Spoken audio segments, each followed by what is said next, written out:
नमस्कार दोस्तों मित्रों, एक बार की बात, एक मल्लाह है अपने बेटे को लेकर के समुद्र में जाता है।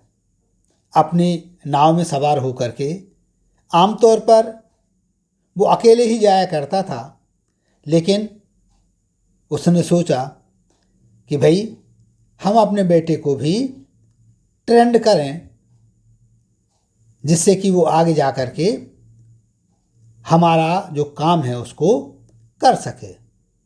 तो वो नाव में सवार होता है, उसका बेटा सवार होता है और समुद्र में आगे बढ़ते जाते हैं।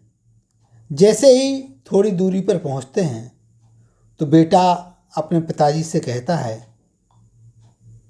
कि पिताजी देखिए कितनी ऊंची ऊंची लहरें उठ रही हैं, इसमें तो हम डूब सकते हैं। थोड़े और आगे बढ़ा,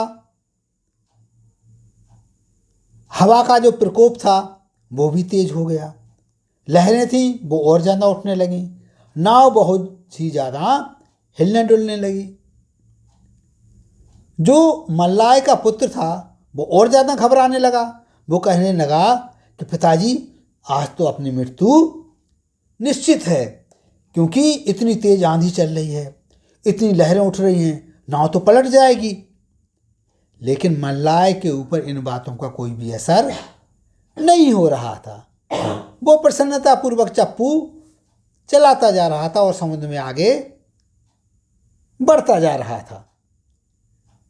जब बार बार उसका पुत्र बोल रहा था और जब वो बेचैन होने लगा तो मल्लाह ने उसके सिर पर हाथ रखा और कहा, बेटे तुम्हें परेशान होने की आवश्यकता नहीं है, तुम इधर आओ और जैसे मैं ये चप्पू चला रहा हूँ तुम केवल इन चप्पू चलाने में अपना ध्यान रखो, इधर उधर तुम्हें देखने की आवश्यकता नहीं है। जब मल्लाह के पुत्र ने चप्पू चलाना शुरू किया और अपना ध्यान एकाग्रचित्त किया तो उसके मन में जो विकल्प उठ रहे थे वो विकल्प दूर हो गए। क्यों? क्योंकि अब उसे केवल अपना लक्ष्य नजर आ रहा था कि मुझे अपने गंतव्य पर पहुंचना है। जब तक वो अपने कार्य में स्थिर नहीं था तो उसका ध्यान आंधी पर, तूफान पर, लहरों के ऊपर ही जा रहा था। तो मित्रों, यह जो कथानक है, यह कथानक हमें इस बात के लिए प्रेरित करती है कि हमारा जो जीवन है, हमारे जीवन में अनेक प्रकार की परिस्थितियां आती हैं। कई बार ऐसी परिस्थितियां आती हैं कि जिनसे हम बेचैन होने लगते हैं, घबराने लगते हैं।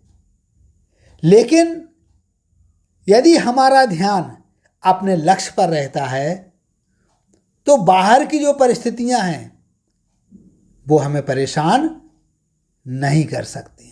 तो मित्रों, चाहे वो बच्चे हों, विद्यार्थी हों, अधिकारी हों, कर्मचारी हों या कोई व्यापारी हो, हर किसी के जीवन में इस प्रकार के प्रसंग घटित होते रहते हैं। हमें विचलित होने की आवश्यकता नहीं है। हम ध्यान रखें केवल अपने लक्ष्य का।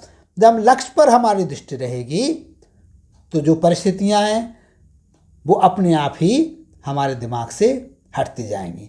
तो हम लक्ष्य की ओर ध्यान रखें और अपने लक्ष्य को हासिल करें। नमस्कार, जय हिंद, जय भारत।